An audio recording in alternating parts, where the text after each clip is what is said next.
Hey friends, my name is Evelyn Joy and welcome back to my channel. I wanted to sing a Spanish song for you to teach you the days of the week in Spanish. Are you ready?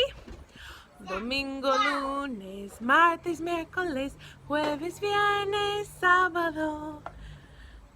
Okay, so I sang it one time. Let me sing it again. Domingo, lunes, martes, miércoles, jueves, viernes, sábado.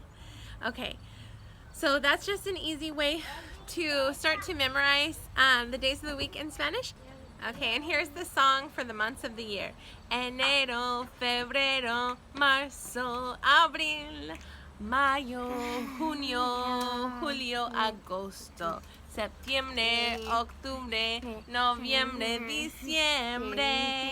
Ay, ay, ay. Enero, febrero, marzo, abril, mayo, junio, julio, agosto, septiembre, octubre, noviembre, diciembre. Ay, ay, ay. Anyway, this is a fun video.